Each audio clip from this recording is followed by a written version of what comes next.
harvest or grow it. From the Stash Podcast. This episode is brought to you by Stash Blend. I've been using Stash Blend for over a year now, and it's awesome. One of the things that I really like is that it saves me money. It's a whole bunch of different inputs in one. So I no longer have to go out there and buy a silica bottle, then a separate seaweed bottle, beneficial bacteria, then a separate one for mycorrhizal fungi. All of that plus more is in this one blend. Go to stashblend.com to learn more about it, and I also have a link down in the YouTube description section below.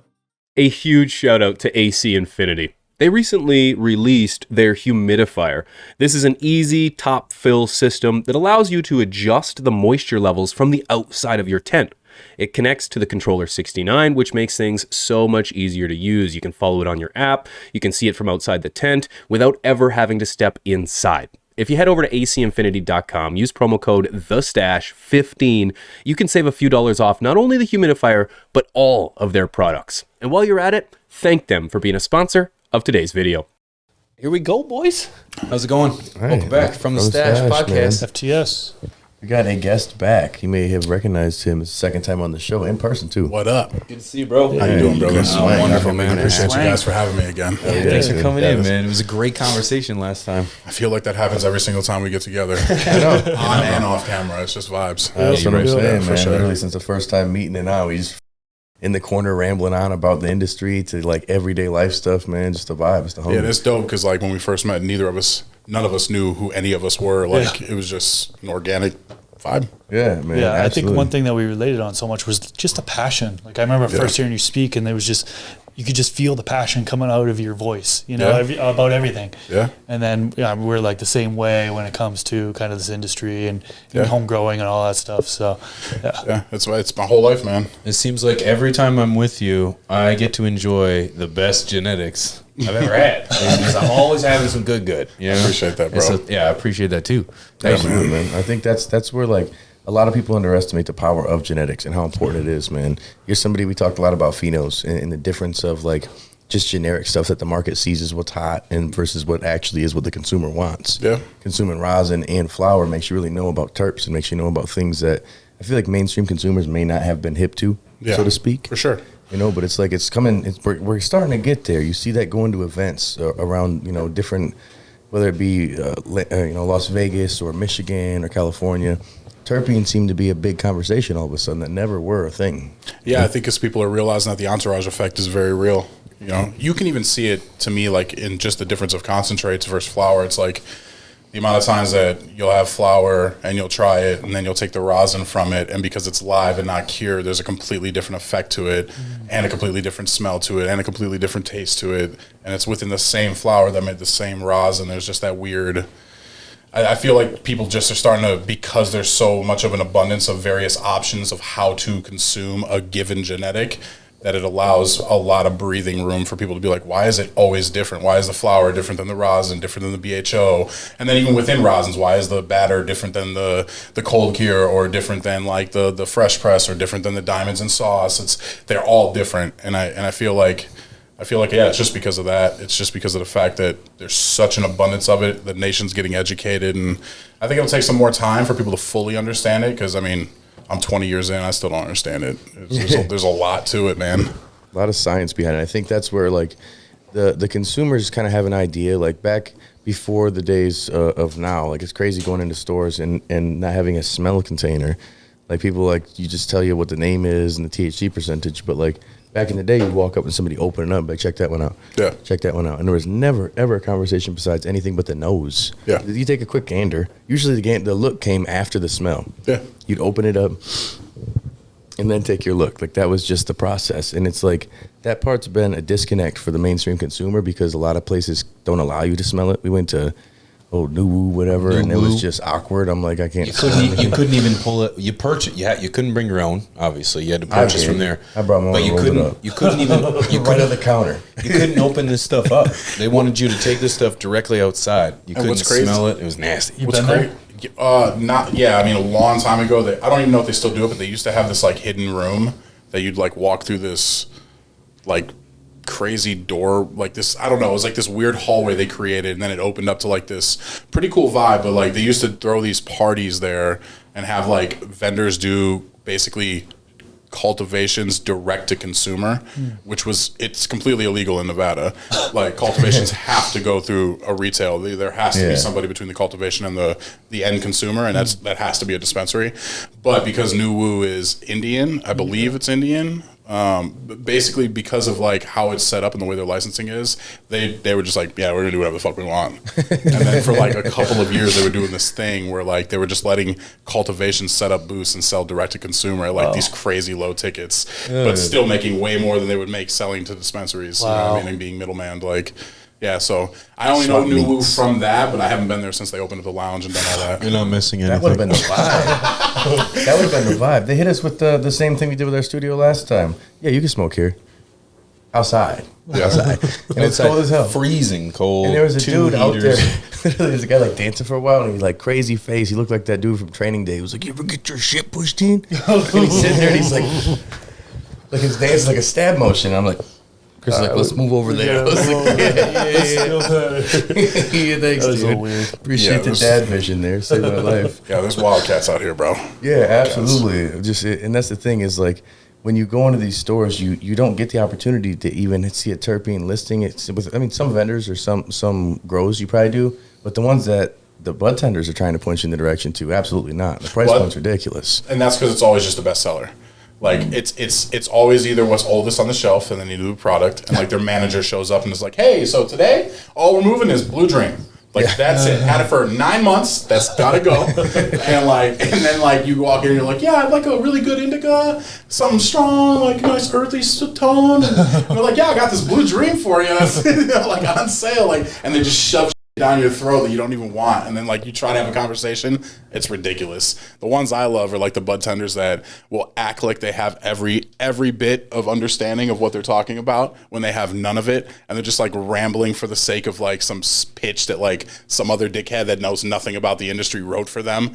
And it's just like the blind leading the blind, talking to somebody that's not blind. Like, oh, it's hilarious, dude. Oh yeah, I've gone into a few times and like, what do you got that's gassy? And they're like, we got this strawberries and cream, trop cookies. Yeah, exactly. And I'm like, when we went into New Woo, the lady was like, can I help? I had zero interest in purchasing anything. And I did. She said, can I help you with anything? I said, nope. She's like, oh, well, if you're looking for the good, cheap stuff, let me know. I was like, thanks. The good, cheap stuff. Actually, show me. What do you got? And she's like, I could probably get you for $40.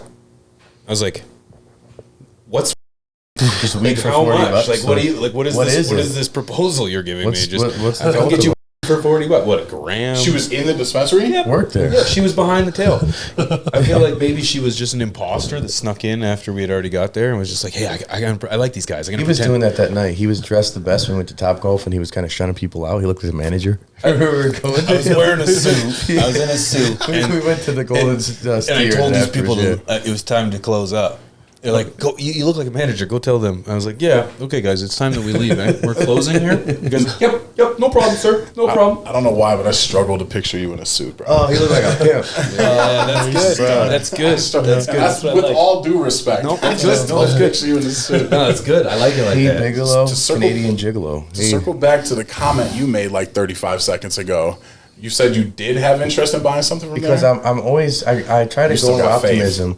With some faith, and I'm thinking that maybe there's a Rob is the last one that has faith. I'm so cynical, but here's the thing: is so recently I'm in Detroit, which is the land of old boof that's branded really nice. Other than Heavyweight Heads does have some pretty decent. They got the Trick OG, yeah. Trick OG and Willie J Peso's cultivar is pretty good too. Yep. But then you go in and you check other things, and I'm just like, I'm looking for a particular cultivar, and I was like, well, I like some good runts. The blue runts, they're old school for me at this point. And I'm like, yeah, I'll grab that from a company called Grown Rogue. And I'm driving home, and the traffic's so bad, so I decided to look them up. I'm literally standstill for like 25 minutes. So I'm like, I'll look up who this brand is. They're a publicly traded MSO. And I was like, ugh, like it was nasty to me. But it was fire, like absolute fire, bro. And I couldn't believe it. Nitro sealed jar. So, I mean, you got to smoke it quick. It's an eighth. $20 for the eighth. I was like, but again, It's weird, man. Like, it seems like there's a couple of companies doing it well. Their branding's boring as shit. I don't know how they're making any money. I feel like they're not getting off the shelf. But once you try it, like, me and my homeboy Trey bought up all of it locally. All of it. I didn't need to. I just was fire. Wink knows. all of it, like excessively. $20 raise. Of fire, bro. Okay, but see, like, okay. Welcome to Canada. Welcome to a lot of places that But are not here, it's oversaturated. 45, 60. And so then it's like, I'm judging it at a whole new criteria. I'm not looking at it in the same realm. Like, it's got to be fire. But that's what I'm saying. So, Like, okay. So I was this- just going to this was ask you, is it fire because, like, you spend $20 and in your mind you're like, well, this is going to suck. And then you part of open it and your you're like, holy expectations fuck, already it down smells here. like something. But Like, there is was that why it's fire? No, but I'm telling you, I don't know if Link can back it, but I mean, the flavor is so like, wow, man. Like, it really just, it slaps. Like, I couldn't believe it. Because it was $20 and I don't there know. was any I flavor? don't know. Listen, I'm Jewish, so part of me could be that. My Hebrew side is shining through. It really could be. So I don't know. I don't really know. bias is a factor. As a It's home one that I've grower, gone mine's the away. best. Well, one like they've just all their stuff seemingly is fire, but that's one out of like 1,000. You know what I'm saying? Like, there's so many brands out there that are just mid, same name, Yeah. mids, and that's one out of all of them. So I know there's some out there. So I try to go into it like, you know what? Maybe there's gonna be a dank one. You know, you never know, because like the stuff that Dakota had smelled fire. That smelled like some Chem Dog. Like, it smelled pretty good, and I'm sure you paid way too much. But I was just like, okay, all right. Now I could see a novice consumer getting that and be like, hell yeah, this is Yeah. some fry. But me, I'm critiquing it at 60 and 8. I'm like, but it still was decent. As where the other stuff I saw, I'm like, how's this making it to the market? But it's cash crops, and I understand that, and that's where there is a market for that. But then when the price point's so high, that stuff's going to age, and if it was good, those terpenes are going to evaporate. It's going to get lamer and lamer and lamer, and that good is going to be just like the mids at the same price point. Yep. You know? And Go ahead. No, you go ahead. No, I was gonna say, like, that's the other biggest problem is that because, see, I hate the fact. I mean, I understand it, but I don't like the fact that cultivations can't sell direct to consumer. I get why, but the downside is that because dispensaries think flavor, option, and they all have the same Walmart appeal, which is like, let's put 700 tomato sauces up here. When it's just like, dude, this is ridiculous. So much weed that probably would be good ends up being complete trash because by the time you get it, it's 6 months, 7 months, 9 months old. And then you're looking and you're like, oh, I heard really good things about this. And then you open it and it's dust, and you smell it and it's must. And it's just like, it's all bad. You know what I mean? And it's not, it sucks because it's like, you really don't know. If I go to this, which I don't anymore, but if I go to dispensaries like homies that just want to go because they're in town and have never been, and we go, it's like, I always tell them, it's like, look at the label. If that's just been on the shelf for more than like 2 months, which most of it's going to be, like, I wouldn't buy it, bro. Like, because it's just never going to be a good representation of what the brand is. You When know? we went to that Hardeen place, and man, is it expensive. Man, I called it Jardine the whole time, but Hardeen. Yeah, oh, you it's corrected expensive. me. They had one that we got that was pretty tasty. It was pricey, but it was pretty tasty. Other was straight cardboard terps. So it's hard because it's like you don't really know, because I feel like the bud tender is your street corner pusher. And if they're not really educated and haven't tried the products, then Which they they're can't. not. Yeah, they don't Let's know. be Most of them, clear. like, they just like the carts. They just like edibles. And it's like, and especially the ones there, they're real cute chicks. And they're like, yeah, I don't like that nasty armpit weed. Yeah. I'm like, that's what I want the gross stuff, lady. Yeah. So I need to have homie who's like, what's up, bro? And that's the guy who's got me. I'm like, you looking for terps? And I'm like, yeah, that's the guy that I need to work there. And there's some out there in Michigan. I've seen them. We saw a dude, I forgot his name, at Planet 13. Like, he was educated on things. So Steve. He was also No, Steve is our beer guy from. Steve was beer guy, beer garden. Right, Beer garden my Steve. bad. Yeah. So maybe it was, I don't know, Cyrus or something. I was going to agree. Tyler. Tyler, white guy name, but Mike. The thing is that, like, if that person's educated, they can steer you in the right direction. That's your, like, sommelier. That's your person, your consultant. Yep. But oftentimes they're not.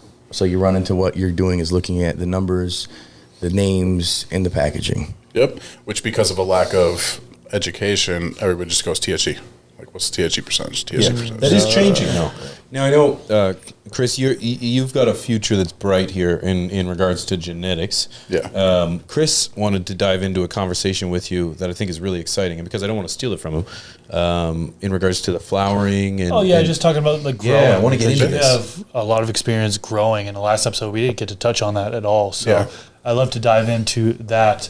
Actually, I transitioned into it. I wanted to ask you about a brand first, Green Life Productions. So GLP. you're familiar with that. What, Yeah. what are your thoughts on their no-till indoors? They've been on the same run for about 35 plus runs. Very flavorful stuff. I personally love them. Yeah. Wanted to get your thoughts on that, and also like that style of growing, and then like what's your style of growing? Yeah, so I'll work backwards. So my style of growing is hydro. We grow in rock wool. But that being said, like I'm a fan of soil in general. Personally, I'm not a fan of soil in indoor settings. And the only reason why is because if you're going to put all the time and energy into that type of control, from your humidity to your even how the wind is to, obviously temperatures, and then just cleanliness of the building and all of that, why bring in soil which has its own, like, I don't also know that much, but it has there's living aspects to soil. Soil also brings in things, or can bring in things, or can attract things. So it's just like to have the level of control that you get when you grow indoor, if you set up the right facility and a real room. It's like I like to continue that level of control through and through, all the way down to the nutrients and the plants relying on us. So for me, it's like if you grow indoor, if you're already 9/10 the way to a scientific approach and mindset, by just having all of that control and all of those variables that are within whatever parameters you desire them to be, it's like why lapse on that with something that is going to reproduce and grow and be alive and have microbials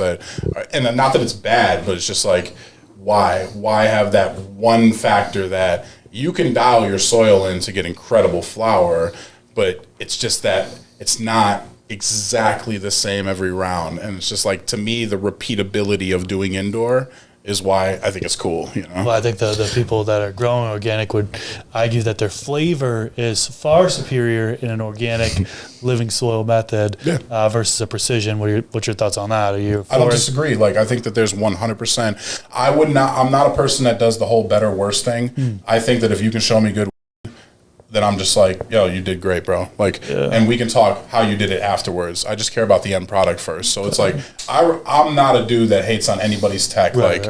So for me, it's like, do whatever you've mastered for yourself. You know what I mean? Like 100%, bro. Just show me the end fire result. Like, so it's like, I'm not against it. I wouldn't say that organic terps or non-organic soil-grown terps are better. I would say that they are definitely different. There's 100% a different profile. Like, I've given one of my homies gross living soil, and I gave him one of our cuts, and yeah, literally a completely different profile than when we grew it. Yeah. This is going to make a wicked clip. Yeah.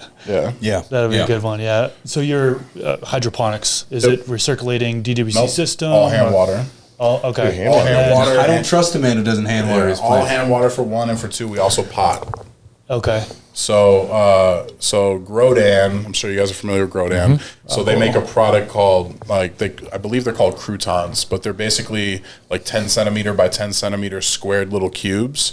And so like years ago when we started doing what we were doing, we found that having those, like basically going into like a 4-inch or a 6-inch like Hugo or whatever, right?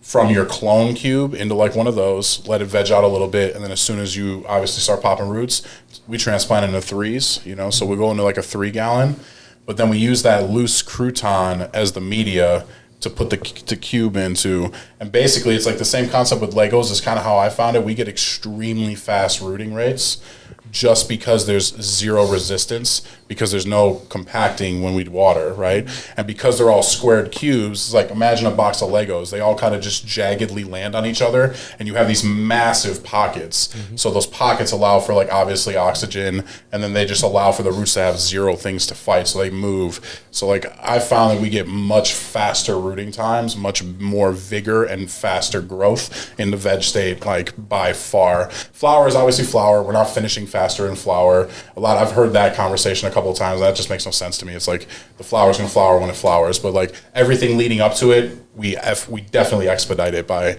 using those croutons and potting it, And then the potting too, like I've never understood guys that don't do that, that'll just stack blocks on each other or go into like a mat. Not a big fan of that. Like, and again, if it works for you and you get a good end result, good. Personally, I like developing a root mass, and so by potting, you get to develop the root mass. Like, but yeah, I mean, outside of that, no, I mean, all hand watering, all potted. We use a lot of the principles of like traditional growing just with hydro. And then what nutrient line, and are you like monitoring the UC and trying to push that so you get a better result? No. So I don't push, man. Like overall, like when I teach my guys, like our premise behind growing is largely respecting the fact that we're indoors, so that in and of itself is obviously not natural. We try to do as many things that are very much close to how it would happen in nature. So like, we're not pushing feeds. Like, I don't really care about yields like that. I'm not doing crazy ppms like we used to. I used to push it up to 1900 ppms in a certain week of flower, and then taper off from there. But it's like, we can get a similar result pushing it to 12 or 1300 parts per million in a heavy week, and then tapering off from there, and letting the environmental things that we change throughout the grow bring out more in the flower, because I find that if you just naturally, and I feel like it's fairly common knowledge nowadays, like if you just naturally taper off your temps, naturally taper off your humidity, naturally taper off these things, so that by the time you're in your last couple of weeks of flower and flush, like you're maybe at like 69, 70, 68 degrees when the lights are on, and maybe down to like 58, 59 when they're off, and like maybe around 50%, 45% humidity, which happens in nature. I mean, it just, as the season gets colder, things taper off. So it's like, I do a lot of that. So no, like the feed, I just feed it's Current Solutions by Current Culture, which is a DWC company. Initially, when we started our thing, we were going to do DWC, but it's not scalable.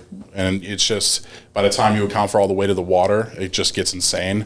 If you want a 16 site system and they're all 13 gallons, it's like you're well over 1,000 pounds, and that's only for 16 plants. So it's like, it's just not, you can't commercially scale that, in my opinion. Like, there's definitely facilities that do it, but fuck that. This is why we actually came out with Stash Blend. Make it easy on us. You don't need so many bottles. No water. We made it granular solution. Yeah, it's got tons of bacteria, mycorrhizae, silica, you name it, it's in there. And I didn't even know you guys did that. That's awesome. Oh, yeah, we'll hit you up with a bag and let you give it a shot. But no water makes a big difference. Yeah, big difference. Well, it's just saving on your cost too. It's like you can be more efficient in your garden and get the most out of it. And I think that's where having it so dialed in like that, instead of just trying to rely on the soil, which I grow both with soil and with cocoa separately. And I feel like the results I've gotten are comparable. As long as you got a complete nutrition cycle and you're dialing everything in, you're going to get good. The difference is soil's a lot easier. It's going to do it for you. Definitely a way bigger buffer. Yeah, it's going to take care of business for you, and your plant's going to take what it wants versus you figuring out the diet of your plant. And that's where I feel like I figure out quicker what cultivars I want to keep when I run it in organic, because it kind of just does what it does, versus when I like hand water, auto water, because then it's like, did I give too high of EC, too low? Could I have pushed it further in this point? And then I find out after the second or third run, after messing with the cultivar, it gets used to how I grow. And then it's like, that's when I see it's a hitter. But I don't have enough space to do that with. Yeah, so for me, I was going to say, you definitely want some space to do what I'm about to say. But like, I personally believe in growing for your media and growing for whatever like path you've chosen to take in growing. So like, when we pop seeds and we pheno hunt, like, I'm looking for ones that a lot of things, like we pop in rock wool, which like you're definitely going to get better rooting, much higher success rate if you pop in cocoa or soil, 100%. Like rock wool is a very abrasive thing when they're young like that. And so like, but we do it because it automatically weans out things that would potentially give me, not automatically, but it gives me a good starting point of things that wouldn't survive in what we're trying to do. So it's like, I'm very aggressive before we even get to flower. If it's not loving our system, then it's just getting killed off, So like, I very much so grow for our methodologies. And like when we're pheno hunting, looking for new stuff, I'm not worried about, I'll worry about finding the fire after I find the stuff that just enjoys what we do. Because then when we do get to the flower feed, we can have a normal baseline feed that we know that if all these plants made it this far to the point where we're ready to flower them, it's like, yeah, they're going to be fine with this feed, Yeah. So I think like even that it is easier in flower in soil for sure, but you can definitely taper off. And if you're just looking to hunt for things that will go well with what you're doing, then I think you can taper that and like not have to worry about that. That makes perfect sense too, because then it's like it acclimates to what you're doing versus you trying to acclimate to the cultivar. From seed. Especially when you're trying to scale and have something consistent in a perpetual grow. It's tough to like keep anything consistent if you got to stagger. So it takes longer. And I've oftentimes sacrificed a good harvest to be able to find the right one that'll grow how I want it.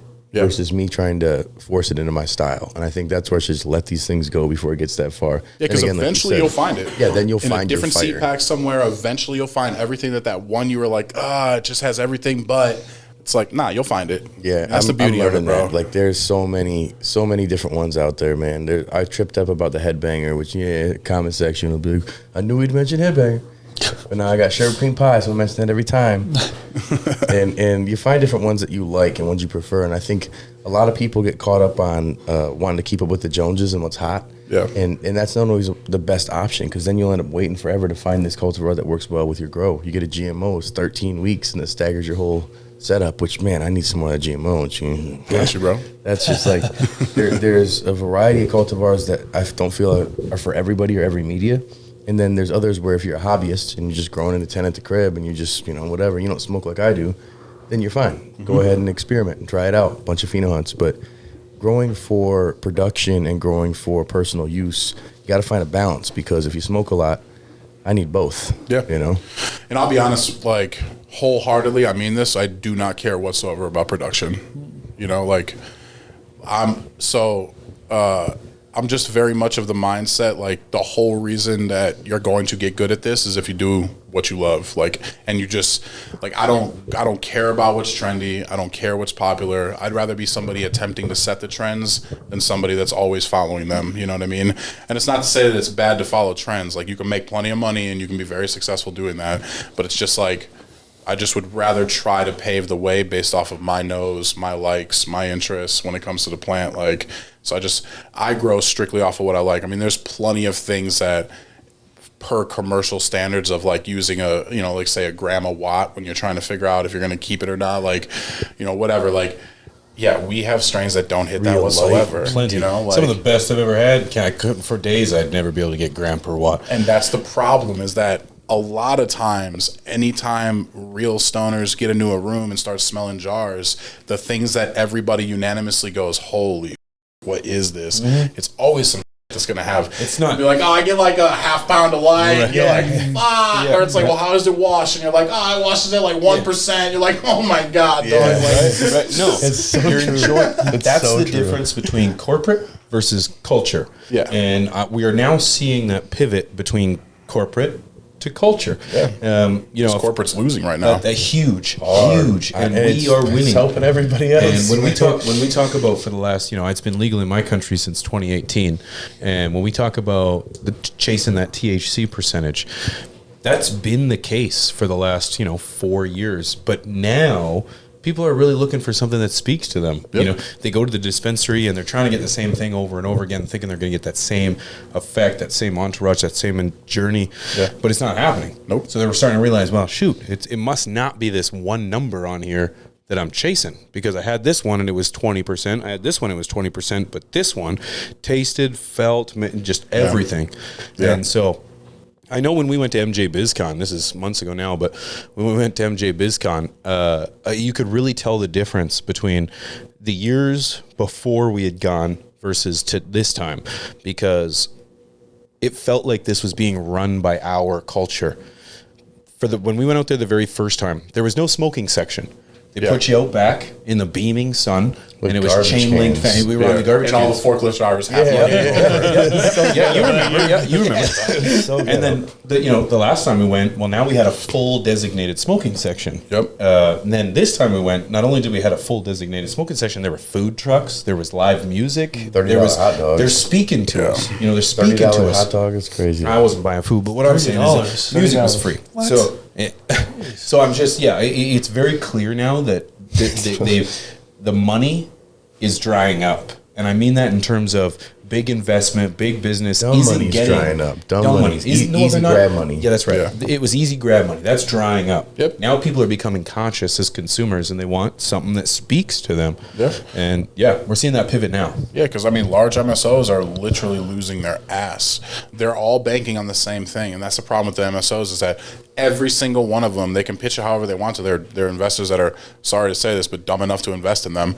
But like, they can pitch it however they want, that, oh, like, the big payoff is going to be when we go federal and we're going to have all these genetics and all these patents and all this IP and all these strain names that we're going to protect and trademark. And it's like, all right, cool, but you and the other major MSOs too, bro. And like, half of you guys are all sharing genetics. So like, what do you think is going to happen as soon as they start DNA fingerprinting all your genetics? Yeah. And realize you guys all have 100 different names for the same cuts. Yeah. Like, it's going to happen, bro. Oh, yeah. 100% it's going to happen. Like, people are figuring this out. Yeah. You know, for example, we just talked about this not too long ago in regards to runts and how quick it made it out. Yeah. Actually, this might have been a conversation with you. I'm not 100%. But we were just talking about how a cut can be released in Cali on a September in Europe And as the it in seeds December. available, Yeah. It's Fully grown. It's Yeah. we've got FEMS. Yeah. With You've already got F6s and F7 back crosses. You're like what the fuck? I've been is working on this for happening, 6 years. bro? Yeah. It happened. Like, it's ridiculous, bro. It is ridiculous. It's like, and the lack of understanding of even how to breed, or like when you hear these people talk like that, it's cool. It's cool for people like us because it's just like an automatic, like, oh, dip, gotcha. Great. Yeah. You know what I mean? Because it's like, But there's hundreds of thousands of dollars they're reaping in because people people like believe us aren't they're not checking it. You Yeah. know, or not people like us, but we're the one doing our diligence. But someone sees runts, they're like, yeah. well, I think it's just, again, that goes back to like for the sake of this conversation, let's just say there's two types of people. There's the people that want to take advantage of others, and there's the people getting taken advantage of by those people, for the sake of the conversation, right? It's like, if we use that logic, to me, you have all these big MSOs that are playing off of and banking off of the lack of education and understanding from the end consumer.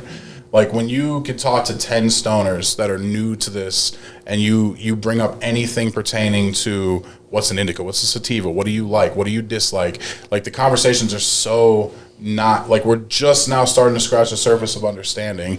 And so it's like, yeah, you have people that are taking advantage, but like you're saying, now you're starting to see the tide turn because they're coming being lied up, to. Yeah, they're being lied to, and they're starting to realize it because of people like you guys that are trying to educate. But it's becoming more and more difficult for them. But I feel like that's how they've gotten this far. That's how they've gotten to being able to suck hundreds of thousands of dollars out of people, because it's just a lack of education, and they could just feed you bullshit. I can go into that about every industry. As much as I would love to take all the credit that this is because of guys like us, it's because of guys like you and companies that are so passionate about this flower, that are willing to stake through or to wade through the tough times of this corporate baloney and still find a way to convert that passion into great genetics.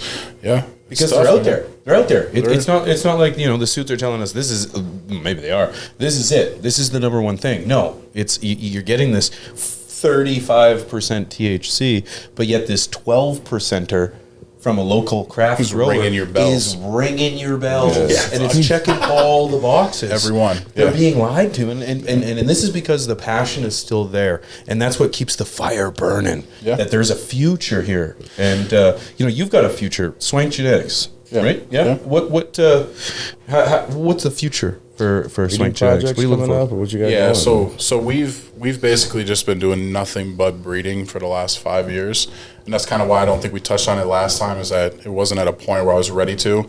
It takes time, you know. Going back to all jokingly saying like people are saying they have 5 F6. It's like, it takes time. It does. It takes years just to get to a baseline. It takes years. So for the last 5 or so years, we've been pollinating in the background. We've been grabbing seeds from everybody we can. We have old Capulator seeds that we popped. We have 808 Genetics out of Hawaii. We've obviously got Oni Seedco stuff. We've got DNA Genetics stuff.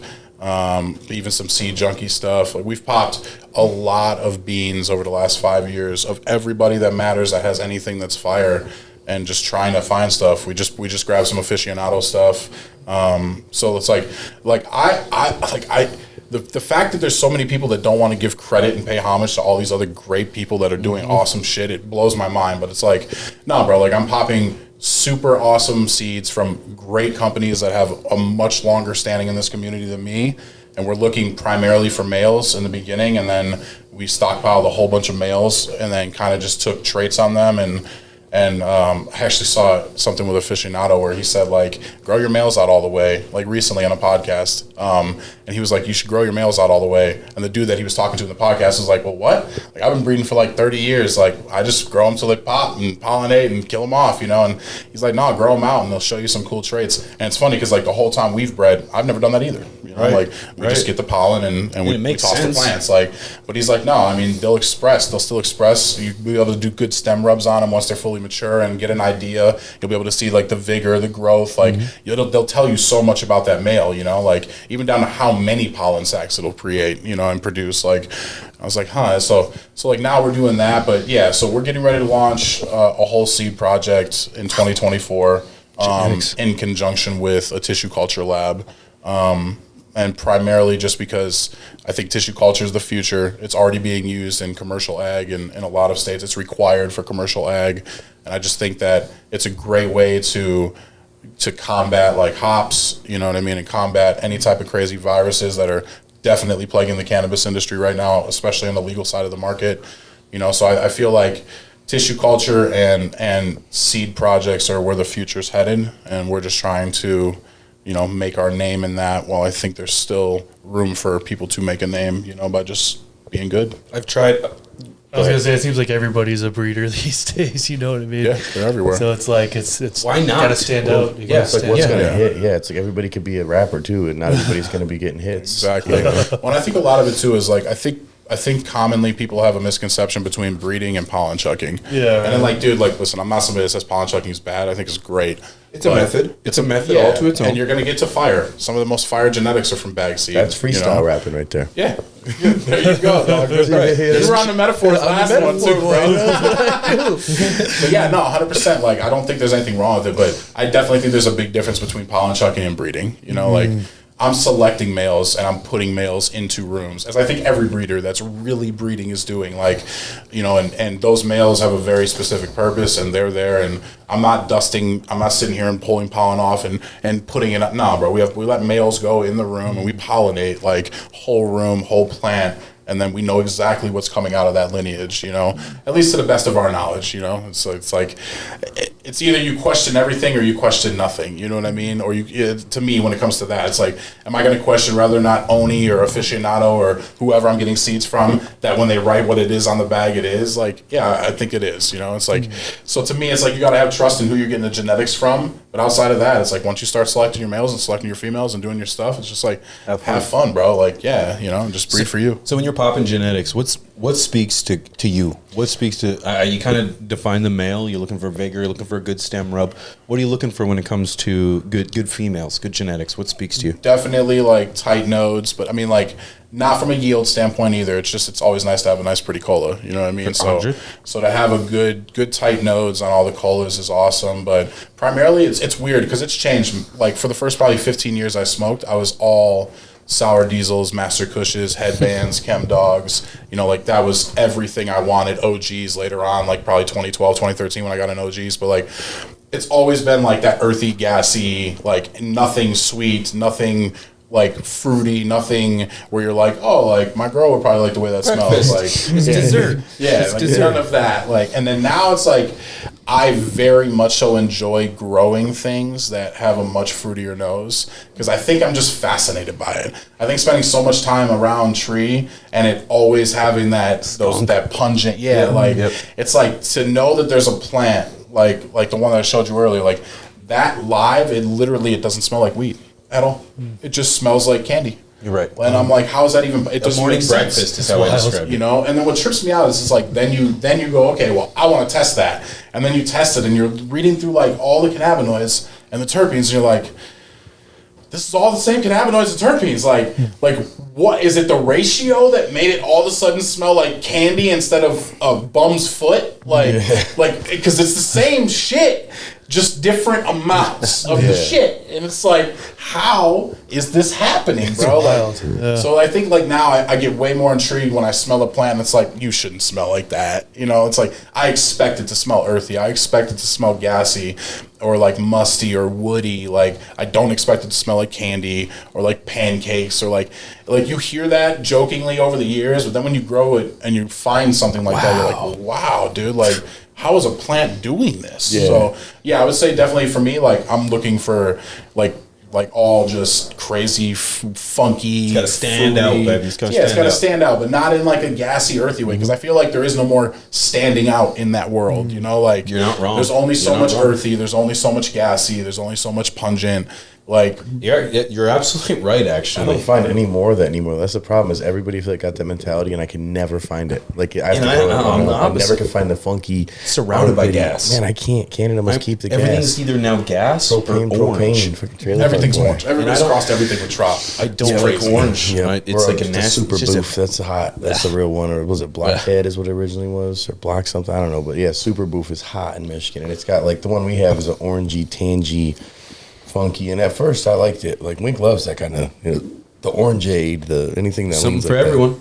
That. Everybody, yeah. It's enjoyable. It's just like, it's funny because I enjoy growing it. I don't enjoy smoking it still. Yeah, it's because like I feel like I feel like like a that true analogy grower. of like of gardening where you're just fascinated with the way a plant develops and matures. Like I've had a few that were really lemony that I don't like to smoke, but I'm just like, smell that, rub that. Oh, it's crazy. It's just pine You just love going in the garden and it's just like, it's wow, what the fuck? It's like an essential oil, you know. I'm just like, I generally find that like the fruitier terps, they're maybe this isn't the right word, but it's the only one I got. Like they're just harsher. Like I feel it hurt my lungs a little bit more when I smoke on the fruitier terps. Yeah, especially with dabs. Like not so much with the flower, but like but with dabs, like it like expands in your chest a lot more when I feel it's like fruitier terps. And maybe I'm tripping, but definitely for me. You know what? As I think about it, no, you're right. It's almost like the gas is something that almost like it blends into your lungs a little more, where it's like the sweets. It's like it almost like hits every node or every like taste bud, like every sense in your body. Yeah, I can actually appreciate the way you describe that because that's actually very similar. It's not like it's harsh. No, but you're right. It's just like very different than smoking gas. I never thought of it like that. Yeah, it's very well done. And I think that's where it's like the difference between flower and live resin or rosin, especially live rosin or live hash. In general, you're gonna see that expression of terpenes that you don't get. That because it's live, it's just got the flavor that you captured before it evaporated. Essentially, yeah. And that's a lot of people that overlook that, where it's like, the flower may not be the hitter of the flower, but then wash it and see, and it might be something totally different and totally unique. Yeah, that sets it apart. There's a craft grower that's close to where I'm at that uses living organic soil, and they have pulled out caryophyllene out of their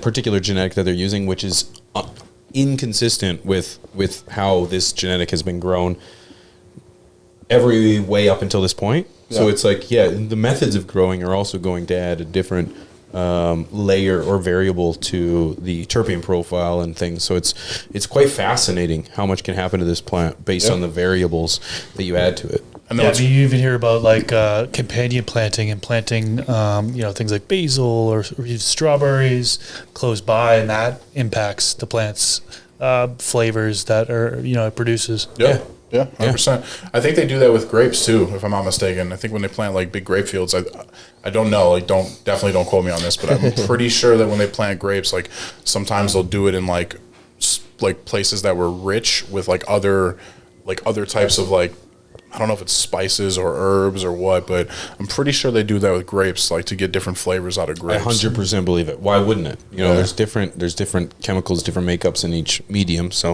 if it's providing the plant with something a little different, it makes sense that it would be unique. Yeah, absolutely. I think when you look at the landscape of the industry, last time we talked, it was kind of like, I wouldn't say downfall, but it was like, who's going to survive? Yeah. And it's beautiful to come back to it. The uncertainty was there. There was a lot of uncertainty. There was, after coming back from events, it was just like, just all these rich bastards buying everything. We'd also visited a bunch of dispensaries, thinking they were going to be the best thing. We went to Cookies, Planet 13.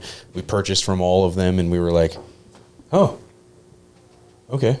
Like, meh. Like, it's, I'm a small town boy, and when I can grow herb that's very comparable, if not better than to stuff that I'm buying at a very well-renowned dispensary, to me, that's meh. Yeah. If you're going to hype it up, if Wiz Khalifa's rapping about it, and it's like, I want it to be that. But he probably got the live version, the direct from the plant. No, I can tell you 100%. That's the thing. Like, when it comes to him specifically, like when he's got his Khalifa Kush grown from whoever his dude is that like grows it. But you said it though, that it's not, it can't go from the cultivator to the consumer. Not here. That's right. Yeah. That's the issue. Not in that's Michigan, the issue. There's so many. Not most states. There's so many middle hands, man. Yeah. And that process alone takes time, the environment changes. So when you're shipping it on trucks and it's going from the north side of the state to the south side of the state, there's different moisture levels, different temperature levels. How is it exposed to light? Is the package able to like get rid of the light? Because we know it degrades. And how is it stored? And even, yeah, exactly. I was gonna say, and even if all of that is perfect, like, that's right.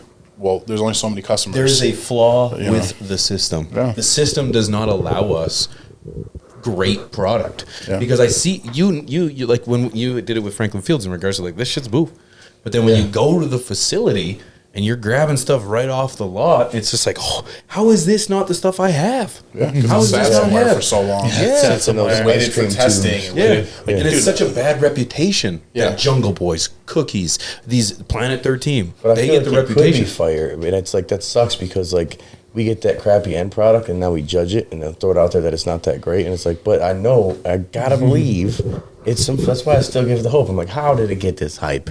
Yeah. How is it so fire? Stored in an 80-degree room or something. And exposed to light and wasn't taken care of properly. And I think that's where the disconnect comes from the consumer to the dispensary to the grower. And that's where with legacy market, you cut out the middleman and you go right usually to the plug, or the middleman is right to the plug and hasn't let it sit forever. Yeah. If the supply and demand don't meet, you have stuff that sits. And the unfortunate part about it is that markup in the cost that a lot of these places do, they shoot themselves in the foot. Yeah. They make it so essentially that they can't sell their own product. When everything is top tier, but it's not top tier, expect it to sit for 8 months. And again, like they all think that they have to appease every single person's need for smoking, and it's like, You can't. Going back to what we talked about on the last podcast. It's just like I believe that you can create your own market. Like you can make people want what you have by having something that people desire. Just that simple. 100%. So it's like, and it doesn't have to be what the next guy already did, and then you trying to copy off them. Like create the next thing that somebody's going to desire. There's a reason Gucci isn't in Walmart. Right. And they're Not looking for Walmart shoppers. Yep. They're not looking for those folks. No. And that's that premium product. And if you want to create a premium product that speaks to those that just want nose, they want it all. They're not just looking for that THC. Yeah. There is a market for that. Yep. There is a market for that. Absolutely. Gucci, And it's Prada, a big market, they've bro. all taught Ferrari. They've all taught us that people are willing to pay for a premium product. Yeah. So it's it's a matter of And capitalizing on even that. niche specific, like, there's a couple breeders who will just make only gassy stuff. There was a brand that I knew out in, I think it was Maine. They had one called Gas Pack Gardens, and all they grow is cultivars that are gassy and funky. I mean, that's where I found the head baker from, and I found chemistry and different chem dogs and people into the Stairs Genetics and the 4DD and the certain GMO crosses. All they grow is gassy, funky, that kind of stuff. But now people who like that will travel and pay more for that specific. You guarantee if it's Gas Pack, that shit's going to be gassy, funky, terpy. Yeah. Versus you go, I mean, just like when Swank, I'm like, Swank, I pull up, I'm like, hey, you know anybody got anything? Like, it's just kind of one of those situations. You want to know somebody who has the palate for what you're looking for, right, or also has the credibility for the palate where like to be like, yeah, this one's it's potent, but it don't got the flavor of the nose, but or like, variables that make you look into it at a different perspective. I want a consultant or a sommelier, like I said beginning of the episode, somebody who's going to guide me, whether I'm getting beans or I'm getting flour. Let me know if you know, and if you don't, you shouldn't be in this position to guide me. Yeah, and the problem is that it's like if they don't pretend like they know, then they get fired. That's the issue. It's Yeah, like a hard place. It's like, dude, I remember one time years ago I was working at a cultivation out here, and like, I'll skip the whole backstory, but the chick had all these new hires in the trim room trimming, and like I watch her on the camera go into the room, and then from the other office I hear her go, "Okay, so whoever trims the slowest today, you're fired. And thank you for trying out." Wow. And then, like, I go in, and I was like, hey, let me talk to you for a minute. And then, like, I tell all of them, I'm like, yo, actually, whoever just trims the fastest today, we're going to throw you guys some product. You know what I mean? And we appreciate you. Nobody's getting fired, right? I take her out there, and she's like, what the fuck are you talking about? And she starts snapping. And I'm like, dude, you don't. Like, She needs to be morale is fired. everything. How you don't motivate people like Like, that? especially, but it, like, People shouldn't fear their job. right. It's important to have morale everywhere, but especially in a garden. Like, this may sound hippy dippy, and that's fine, but like, because I'm not a hippie dude like that. But I will say this much: where they get it right, plants are alive, and they 100% feel their environment. I vibe, totally. When someone's motivated and excited and passionate to be there, they don't cut corners. Right. They don't They don't try to get away with doing a little bit less. Yep. They put in that effort. I And the chalk that up plants as feel it. love. Like, I chalk that up as love. You're 100%. doing it all. I could 100%. go in there and love my plant and love what I do, but not give it a little love. Yeah. I 100% believe that. Yeah. So, I mean, like, yeah, I mean, if you create an environment where it's just like nobody wants to be there, everybody's on eggshells, like, yeah, it's horrible. You're going to have horrible weed. It's just going to be horrible all the way around, you know? Yeah, it's literally becomes a factory. Yeah. Well, and that's every one I've yet to ever be to a cultivation. I don't care how advanced they are. I don't care how dope they are. I don't care what they're growing, bro. They're all just, it's just a factory. There's just a whole bunch of people trimming, and then a whole bunch of people packaging, and then a whole bunch of people doing dumb shit, and then a whole bunch of people doing nothing and just getting paid and standing around acting like they know what they're doing. Like, it's such a jaded thing, and I hate it because I'm so in love with this industry and this culture. Not even the industry, the culture.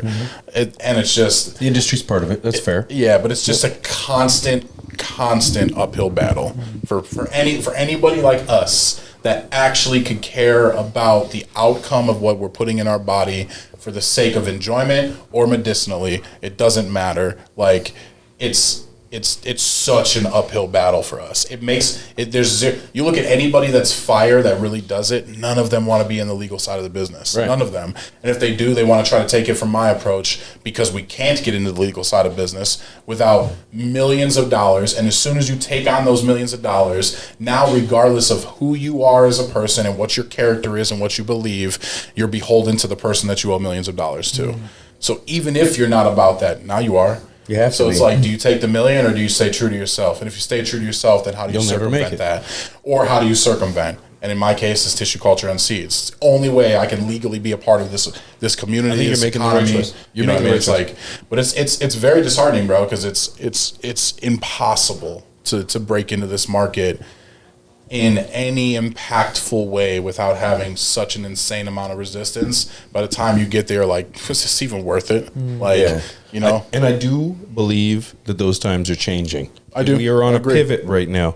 Chris, hell of a conversation, man. That was epic, brother. Every time, I feel bro. like that was part two. That was I part know. two, but I want part three already, man. Next time we're in town, we'll hit you up. We just got something always to talk about, man. Real I quick. want to get an update on the equipment you got recently. Oh yeah, we didn't even talk about your That'll washing machine. be but part 3. We'll do that when we're soaking You gotta outside. wash That'll your be better because dryer. then I'll have More experience with it. way You know more what I'm saying? experience Right. with it. Yeah. Chris, we can't Got a tell Maytag anyone. recently. We can't tell anyone where to get genetics, but where can they get a hold of you?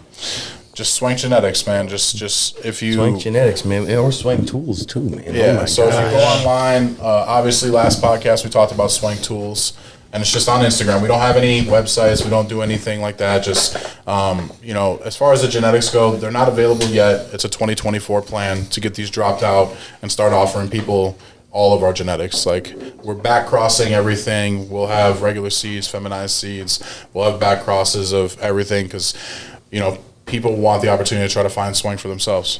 So Well, it's something you do. Shit. And I'm going to tell you right now, Swank is something that I heavily endorse. I appreciate because you. I've had man. some of the greatest. Yeah, you know, we pulled up on you right away. I know. So excited. It's love, dog. what That's I'm organic, saying, and I man. appreciate you Yeah, guys. yeah, man. Hell of a conversation, man. We really appreciate you coming out, bro. Back at you, man. Catch you on Absolutely. part 3, my man. Thank you guys so much for tuning in. That's Yeah. From the Stash. Don't forget, you can check us out on our Patreon, patreon.com/fromthestash, stashmerch.com, and stashblend.com. Go check that out. Swank Get that Genetics. shit. I know he's on Increase Instagram. your Go check it stash, out. baby. You're gonna enjoy it. Thank you so much for tuning in, guys. We're out of here. Much love. Peace.